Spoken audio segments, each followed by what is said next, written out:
Sen biliyor musun vallahi?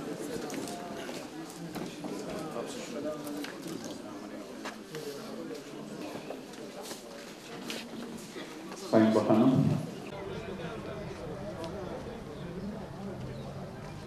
Biliyorsunuz Silopi örneği var önümüzde. Silopi daha önden gidiyor. Silopi'de ne yaptıysak aşağı yukarı diğer ilçelerimizde de şartlar olgunlaştıkça aynı şeyleri yapıyoruz. Cizre'de operasyonlar çok şükür bitti.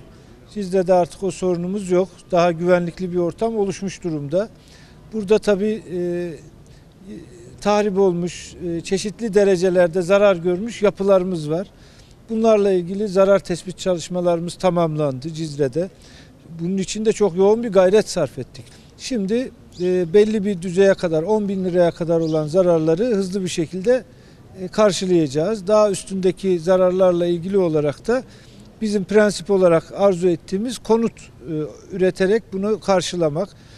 İşte yollarıyla, sosyal donatılarıyla, yeşil alanlarıyla, çocuk park alanlarıyla, sportif altyapısıyla, eğitim, sağlık tesisleriyle çok daha iyi bir şehir düzeni oluşturmaya gayret edeceğiz.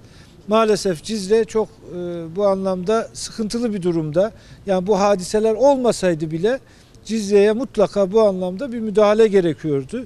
90'lı yıllar başta olmak üzere yoğun göç almış bir ilçemiz. Çok da tarihi bir ilçemiz aslında. Şehir kültürü olan bir ilçemiz. Ama maalesef bu süreçte bu tahrip olmuş. Çok çarpık bir şehirleşme gerçekleşmiş. Buradaki yerel yönetimler de maalesef buna müdahale etmemişler. Tam aksine bir anlamda önünü açmışlar bu çarpık şehirleşmenin. Şimdi bunu daha derli toplu bir şekilde, daha iyi bir şehirleşmeyle inşallah telafi etmeye gayret edeceğiz. Diğer yandan bu konut yapımına ilişkin olarak da yine çalışmalarımız devam ediyor.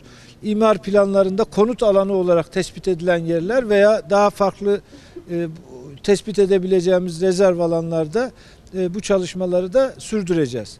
Diğer yandan tabii yine Cizre ile ilgili 2000 kişiye istihdam imkanı sağladık. Toplum yararına çalışma programlarımız kapsamında. Onlar da başladılar. Gençlerimiz özellikle. Bir taraftan mesleki eğitim görecekler. Bir taraftan da çeşitli konularda çalışacaklar, görev yapacaklar. Bu konuda da gerekli adımı attık. Esnafımıza dönük yine zarar ziyan tespitleri yapıldı. Onlarla ilgili gereği yapılıyor. Esnafı rahatlatıcı bazı adımlar yine planlamalarımız içerisinde. Bizim hükümet olarak da anlayışımız bu. Bir taraftan terörle en etkili şekilde ve kararlı bir şekilde mücadele ediyoruz, edeceğiz. Burada hiçbir tereddüt yok. Diğer taraftan da halkımızı da kucaklamaya, halkımızın ihtiyaçlarını karşılamaya da devam edeceğiz. Biz esas itibariyle güvenliği sağlamamız da halkımız için. Halkımızın emniyetli bir ortamda yaşaması için, iş yapması için, çoluk çocuğunu yetiştirmesi için. Dolayısıyla daha emniyetli bir ortamda Cizre'nin ve bütün bu yörelerimizin kalkınması, gelişmesi için gayretlerimize devam edeceğiz. Burada sahayla da birlikte yapacağız bu işi. Böyle, sahayı dinleyerek, insanımızın görüşlerini, fikirlerini alarak yolumuza devam edeceğiz. İyi bak, şunu o arkadaş alacak. Hangisi?